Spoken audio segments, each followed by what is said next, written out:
We are excited as we are periscoping live, bringing it to you live, and he is Live from periscoping Black Bucks us International. live. There Black we go, Bucks brother. International. Go ahead, Bucks Brother International, 19 Joseph Lowry Boulevard, Atlanta, Georgia, 30314. Yes, Now, yes. would you say this is southeast Atlanta? This Would that be no, this accurate? is Southwest. No, we're not Southwest. southwest. We just crossed over with northwest. That's right. We're not on the east side. Yeah, we're on the west side, We're on the right? west side. Yeah, I don't know why I said southeast because east was over there near Atlantic Station Right, or something. right, Okay, right. got you. Okay. This is northwest. Northwest Atlanta. We are We're in the bluff. excited. We're in the bluff. That's correct. The bluff. Definitively the bluff. We all know what the bluff is, right? So we are just so excited because we were just with Dr. Boyce Watkins on Saturday evening and listened to him giving the presentation on the new documentary film produced by our brother Raheem Shabazz. And he was the guest speaker, enlightening us on finances, enlightening us on education and our children and how, oh yeah, thank you so much for joining us. Abasil, thank you so much. Enlightening us on that. So we were so taken by what he shared with us and all of the many books that he has written that we desired. It was just a desire, you all.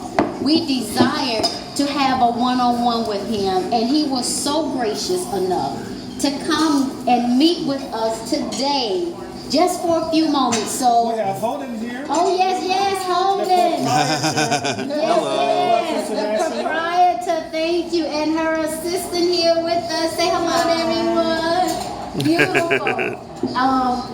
And he was so gracious enough to come and just give us a few moments of Actually, time. we bogarted his schedule. Okay. I was trying to be nice No, about there it. ain't Oh. niceness about Okay, it. go on. I was glad to be Bogarted. So sometimes mediocrity must be disrupted. So you turn the mediocre day into an extraordinary one. Now I'm recording too. I'm putting this on my YouTube channel. I want to ask you guys, Beautiful. what's the name of your show? Master the Science of Business. Yeah. Master of Science of Business. Okay, where can people check it out? Oh, we were here every Monday from Really? 7 to 8:30. Eastern Standard Eastern Time. Standard Time Okay. every Monday. And right now we're on freeconferencecall.com Okay. and also we're on Periscope. So for conferencecall.com, you just call in to 641-715-3580. Okay. And then that's 241-883, pin number 1884. No, that's us.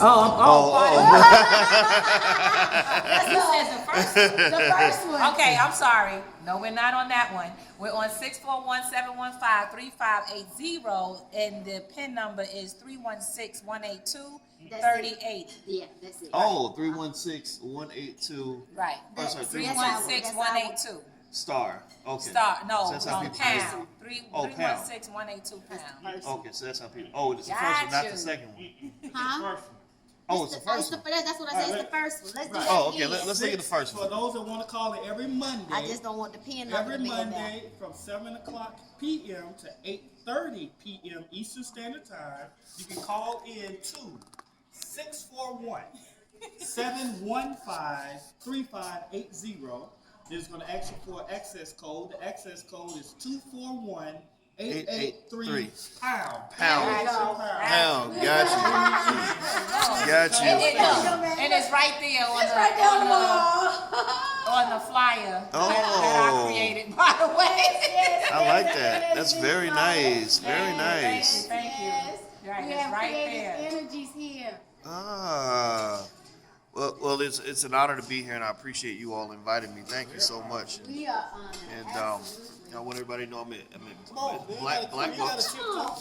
on. Right. Come on in here. Good to see you, man. All right, all right. Our brother Patrick, partner brother Patrick Muhammad. To be in. Your faith Your farm. favorite farms. Be Oh, careful right with here. that. Come on. Yeah. Oh yeah. Sister Serena, Sister Sandy do it. That's right. First rate. Come on now. Even I was taken by surprise. I thought we just gonna break bread. No, we're doing it. I like We gotta that. treat I like Dr. that setup Boyce over there. Watkins, proper. We gotta give him that southern Oh, hospitality. well, I appreciate it, Yes, but sir. I.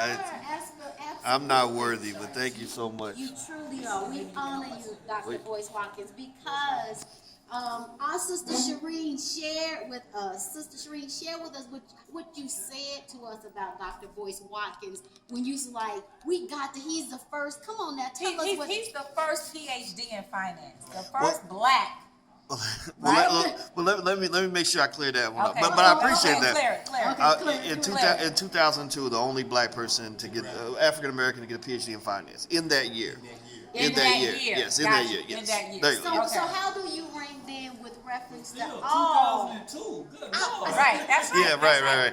And many of us want to know so much about finance, and we have our brother here that we can actually reach. We can actually put our hand and touch him. We touching it. So you send your questions in to metsobe@gmail.com. That's MTSOBE for Master the Science of Business Enterprise at gmail.com. Metsobe, MTSOBE@gmail.com. Because our brother's here to answer our questions. We have some questions that have already been sent to us that we will ask him on your behalf, but we want you that online now to participate. So make sure you send your questions in. Absolutely. So share with us. Okay, so you were the one in 2002.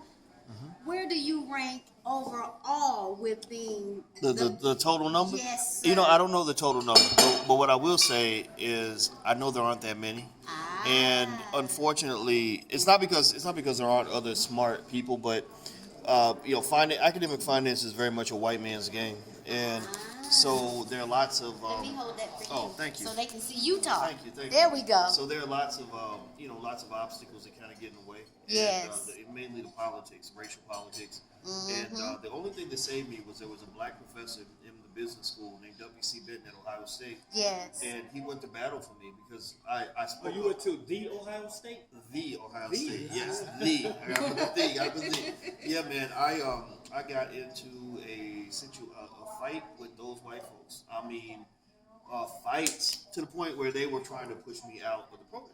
Wow. And the thing was, because the thing is in that field, it doesn't, your qualifications aren't really what define. It's your lineage. It's the politics, the lineage, right, the connection. So as they were trying to disrupt everything I've been working for, this brother went in there and went to battle for me. And he just said, he was one of those few black men that does understand. Yes. When you're successful, you're supposed to help somebody else. Yes. A lot of black Praise men God would for left that. me for dead. And so. He was in the right place at the right time. Yes, he yes. did, and he Yes, made yes. he made that move, and I was able to get out of there, and the rest was history.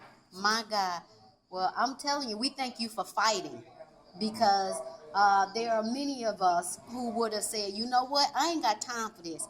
I ain't got time to be fighting all. It's just little me with all of them. And if somebody don't put a life raft in for me, then I'm out of here. But you stood, and praise God, somebody came and was like, no, you're going to do it. Well, we need to fight. Yes. Our community, if everybody was fighting, would nobody be able to take us down. Nobody will get tired. Right. Because as soon as you, and you know something, Dr. Boyce Watkins, there was something that you said on Saturday that I thought was very profound. You said to a gentleman, we can't give up. We can't give up on each other. The brother, I heard some hesitancy in his voice with the question that he asked is, people don't want to work. People, they say they want this and they say they want that, and you gave him an answer, but then you ultimately wrapped it up with saying, but we still can't give up on each other. And if all of us had that mentality, when one get tired, somebody else step up and reign, And you also said, I don't like people like being identity worshiping. You said that the way that I like to give information to people is I like for you to have it for yourself. Use the information that I have, but God forbid something happened to me tomorrow. This mission will not stop. And I thought that was so profound, because you don't hear people saying that these days. Everybody is all into, follow my way.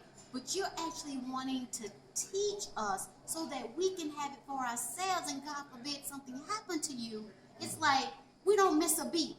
We keep stepping. That was so profound. Thank you. Yeah, That was so profound. Well, I'll say this, and then I'll. Then we want you to I'm break some bread. I'm gonna hang up and eat some food. But, There we go. You know, but I definitely think that's what it's gonna take. It's gonna kind of take something.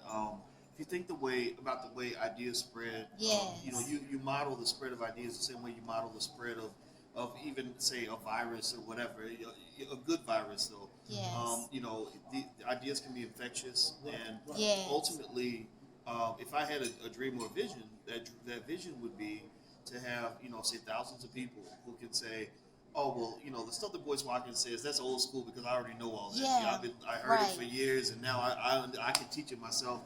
And that's the thing. At that point, you really can't stop that. You know, so that's what I think. And again, I'm not the only one who's saying things that might be worth listening to, but I felt that my PhD would only be put to good use if I was teaching black people. I really felt that when I was teaching people who were not black, Yes. I really felt like an academic nanny. Like I'm just babysitting these little rich kids, you know, and Yeah. they paid for my talent, which is part of that brain drain from our community. Yeah. Our best and brightest get sucked away, and you know, last thing I'll say is that, in fact, I just had a debate the other day with another scholar that I knew from a long time ago, and that's what the debate was about. You know, she's like, well, you know, I think you're a little too radical, and I don't align with your ideology.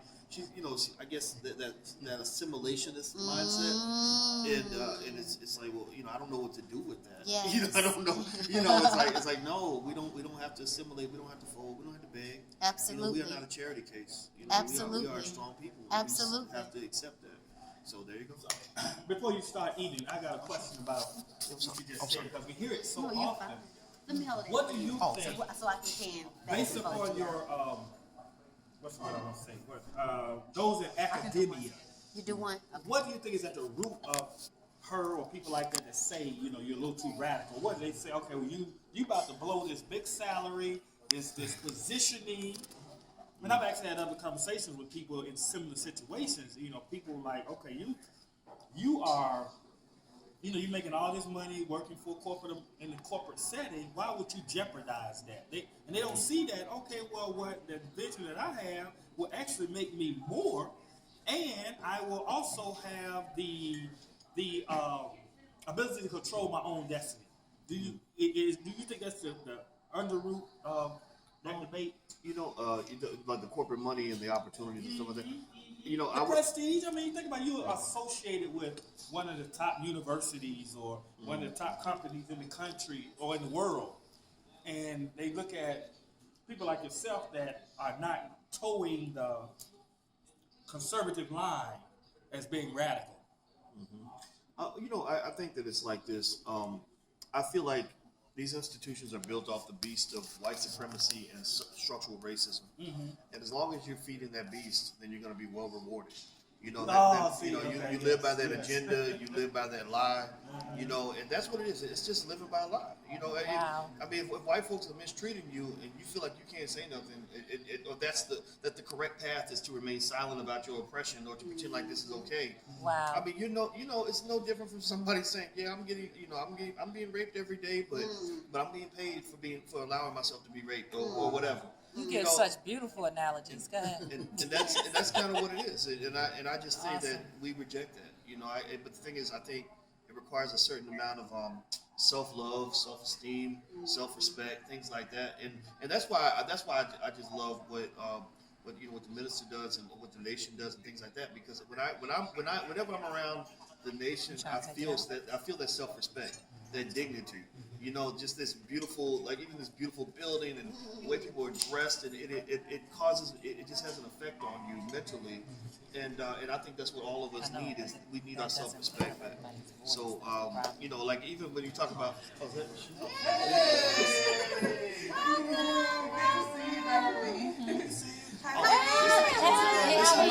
I'm Chanel. Chanel. Yes, nice to meet you. She's a hip hop artist, also or a hip hop spoken word artist. She goes by the name Madam President. She's very, very good. Yes, she's actually she's actually in our new film, Resurrecting Black Wall Street: The Blueprint. Yeah. You see her on the trailer, and she does this great poem about building your own and Yes. imagine. What was it like? Imagine. Imagine if you Yeah. took a moment off the plantation and you start to build your own. And basically, that's the gist of Just it. imagine. Yeah, Yep. just Okay, imagine. so tell us your name. Tell Okay, us. I'm Chanel Yes. Walker, Yes. known as Madam President with Yes. a Z. Yes. Yes. And I'm just happy to see Dr. Boyce and you all meet new friends. Yes. And I was really excited about the Black Wall Street, but I was a little upset because I didn't learn about it in high school or I didn't learn about it in middle school. So that Yes. was upsetting to me. Yes. How could you hide this part of history? Okay, so then that's why we got this education genocide. Elements, yes. Yes. I mean, yeah, and we have to figure out how to get this to our children early and how to get this to the adults because I realize that what we're suffering from is a generational ignorance. Yes. I mean, it's not just with us in general, it's going on from generation to generation. And I realize what's happening with the young people today is everybody's trying to make it, and what they consider making it is a whole lot of money. But in the response, you Yes. still don't have anything in your community. Absolutely. Nothing belongs to you. So how are we making it? But every time we make it, it's our definition of moving away from what's ours. So how do we get in contact with you? Well, How do we follow this Oh, movement? okay. Well, that you of course can follow Madam President on Twitter. It's one Madam President. Of course, Madam President is spelled with a Z. Yes. On Facebook, it's Madam President. YouTube, Madam President. And I try to keep myself wherever Dr. Boyce is. I like to follow him. and we're gonna make sure because if we're following you, we're following him, and if we're following him, we're following you. Yes. So, Dr. Boyce Watkins, we're gonna allow you